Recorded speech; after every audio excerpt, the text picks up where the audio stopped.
Hi friends. மீன் பொரிக்கிறதுக்கு மீன் மசாலா எதுவுமே சேர்க்காம மொறுமொறுன்னு அதே சமயம் எண்ணெயில் அந்த மசால் உதிராமல் பொரிக்கிறது எப்படின்றத பற்றி தான் பார்க்க போகிறோம். வீட்டில் உள்ள பொடிகளையே ரெடி பண்ணி அந்த மசாலாவில் இந்த மீனை கலந்து எப்படி பொரிக்கிறதுன்னு தான் பார்க்க போகிறோம். இதுக்கு நான் 3/4 கிலோ லோகு மீன் எடுத்திருக்கேன். இது ஸ்லைஸ் ரொம்ப சன்னமாக கட் பண்ணி எடுத்திருக்கு. இப்போ இதில் ஃபஸ்ட்டு இதை நம்ம நார்மல் தண்ணியில் கழுவி எடுத்துக்கிட்டோம். ரெண்டாவது கல்லுப்பு மஞ்சள் தூள் போட்டு இப்போ இது நல்லா கழுவிட்டு இருக்கோம் பாருங்கள். நல்லா ஒவ்வொரு பீசஸையும் நம்ம கையில் தேய்ச்சி விட்டு அதில் உள்ள டஸ்டெல்லாம் வர்ற அளவுக்கு தீத்தி கழுவி எடுத்துக்கணும். மீனை நம்ம கையில் தேய்க்கும் பொழுது அது கையில் எதுவும் குத்திராத அளவுக்கு பார்த்து தேய்ச்சி கழுவிக்கணும். நீங்கள் தண்ணி ஊற்றி 2 டைமு அப்படியே கூட நம்ம ஃபஸ்ட்டு கழுவுன மாதிரி கழுவி எடுத்துக்கலாம். இப்படி கழுவி எடுக்கும் பொழுது நமக்கு இந்த மீனில் உள்ள டஸ்ட் இதெல்லாமே இந்த செதில்கள் இடையில இருக்கிற இந்த சின்ன சின்ன துகள்கள் மாதிரி இருக்கும் பாருங்கள், அதெல்லாமே கூட நீட்டாக வந்துடும். நமக்கு நல்ல சுத்தமாக இருக்கும். இந்த மாதிரி கழுவி எடுத்துக்கிட்டு தண்ணியெல்லாம் வடித்து எடுத்துக்கணும். வீட்டில் உள்ள பொடிகளை வச்சு மசாலா இதுக்கு கலந்து எடுத்துக்க போகிறேன். மீன் மசாலா எதுவுமே சேர்க்காமல் வீட்டில் உள்ள பொடிகளையே வச்சு நீங்களும் இந்த மாதிரி கலந்து அதில் இந்த மீன் பீசஸை நனைச்சி எடுத்துட்டு கொஞ்ச நேரம் உலர விட்டுட்டு பொரித்து பாருங்கள். இதோட சுவை வேறு லெவலில் இருக்கும். இதுக்கு நான் லோகு மீன் 3/4 கிலோ எடுத்திருக்கேன்.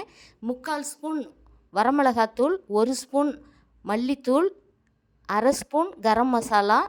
நம்ம ஏற்கனவே உப்பு மஞ்சத்தூள் போட்டு மீனை கழுவிருக்கோம். அதனால் மஞ்சள் பொடி கொஞ்சம் கம்மியாக சேர்த்துக்கிறேன். 1/4 ஸ்பூன் அளவுக்கு சேர்த்துக்கிட்டு இந்த கார்ன்ஃப்ளவர் நம்ம கொஞ்சம் அதிகமாக போடும் பொழுது நம்ம எண்ணெயில் மீனை பொரிக்கும்போது அடியில் நமக்கு ஒட்டாமல் வரும். அதுக்காக நான் ஒரு 3.5 ஸ்பூன் அளவுக்கு கார்ன்ஃப்ளவர் சேர்த்துக்கிறேன். சேர்த்துக்கிட்டு தேவையான அளவு உப்பு போட்டுக்கலாம். நம்ம ஏற்கனவே உப்பு போட்டு கழுவிருக்கோம். அதனால் இப்போ கொஞ்சமாக உப்பு சேர்த்துக்கிறேன், ஒரு 1/4 டீஸ்பூன் அளவுக்கு. இஞ்சி பூண்டு பேஸ்ட்டு பெரிய ஸ்பூனில் 1 ஸ்பூன் சேர்த்துக்கிறேன். சேர்த்துட்டு இதுக்கு ஒரு லெமனில் நான் பாதிக்கும் கம்மியாக தான் கட் பண்ணி எடுத்திருக்கேன். இதில் சாறு அதிகமாக வருதுன்றதுனால நான் 1/2 பழத்துக்கு கம்மியாக எடுத்திருக்கேன். உங்களுக்கு சாறு வரல அப்படின்னா நீங்கள் 1 பழமாக கூட பிழிஞ்சு விட்டுக்கலாம். இதோட 1 ஸ்பூன் எண்ணெய் விட்டு நல்லா இந்த மசாலாவெல்லாம் கலந்து விட்டுக்கலாம். கலந்து விட்டுட்டு நம்ம கொஞ்சமாக தண்ணி தெளித்து இது நல்லா இந்த பதத்துக்கு கலந்து எடுத்துக்கலாம். ரொம்பவும் தண்ணி ஊற்றிடக்கூடாது, ரொம்பவும் கெட்டியாக இருக்கக்கூடாது. மீனில் ஒட்டுற அளவுக்கு நம்ம கலந்து எடுத்துக்கிட்டு இந்த மசாலாவை மீனுக்கு தடவுறதுக்கு முன்னாடி உப்பு ஒரு டைம் செக் பண்ணிக்கோங்க.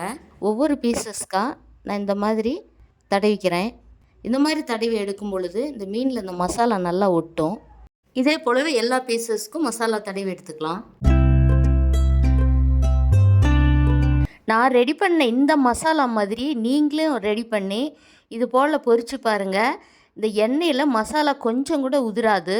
இந்த மாதிரி பொரித்து எடுக்கும் பொழுது இந்த மீனும் ரொம்ப சுவையாக இருக்கும். சின்ன குழந்தைங்கள்லேருந்து பெரியவங்க வரைக்கும் எல்லாருமே சாப்பிடலாம். இப்போ எல்லா மீன் துண்டுகளுக்கும் மசாலா தடவி வச்சாச்சு. இது ஒரு குறைஞ்சது 1/2 மணி நேரம் ஊறட்டும். அப்புறமா நம்ம எண்ணெயில் பொரிக்கிறது பார்க்கலாம். மீன் துண்டுகளுக்கெல்லாம் மசாலா தடவி வச்சு 1/2 மணி நேரம் ஆயிடுச்சு. பொரிக்க தேவையான அளவுக்கு எண்ணெய் ஊற்றிக்கலாம்.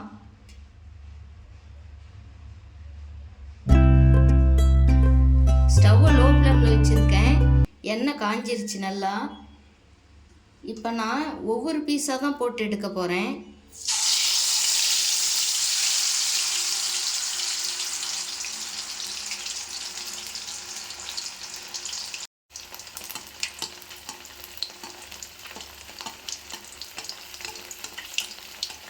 இப்போ நல்லா வெந்துருச்சு. இப்போ பாருங்கள், திருப்பும்போது அழகாக அதுவே வருது. இந்த டைமில் நம்ம திருப்பி விட்டுட்டு இன்னொரு சைடும் இதே மாதிரியே வேகட்டும். நமக்கு வெந்ததுக்கு அடையாளமாக பொன்னிறமாக மாறி வரும். அந்த சமயத்தில் நாம் எடுத்துக்கணும். இந்த எண்ணெயில் உள்ள பபிள்ஸ்லாம் ஓரளவுக்கு நமக்கு அடங்கி வரும். அதுதான் வெந்ததுக்கு அடையாளம்.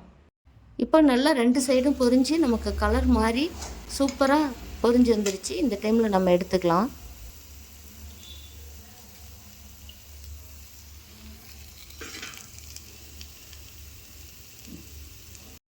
இதே போலவே எல்லா மீன் துண்டுகளையும் போட்டு பொரித்து எடுத்துக்கலாம்.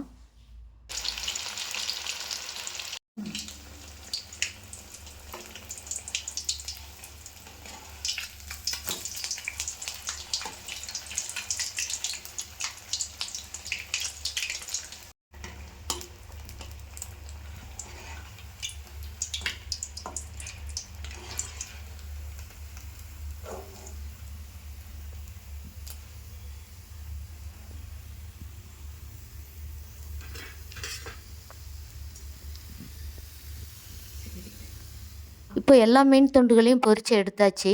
இதே போலவே மீன் மசாலா சேர்க்காம வீட்டில் உள்ள பொடிகளை வச்சு மசாலா ரெடி பண்ணி நம்ம எப்படி மீனுக்கு மசாலா கலந்து பொரிக்கிறதுன்றதை இந்த வீடியோவில் நான் செஞ்சு காட்டியிருக்கேன். இதே போலவே நீங்களும் செஞ்சு பாருங்கள். செஞ்சு பார்த்துட்டு இந்த வீடியோ பிடிச்சிருந்தா லைக் பண்ணி ஷேர் பண்ணுங்கள். உங்களுடைய கருத்துக்களை கமெண்ட்டில் சொல்லுங்கள். மேலும் இது போன்ற வீடியோக்களை பார்க்க நம்ம சேனலை சப்ஸ்கிரைப் செய்யுங்க. தேங்க்யூ.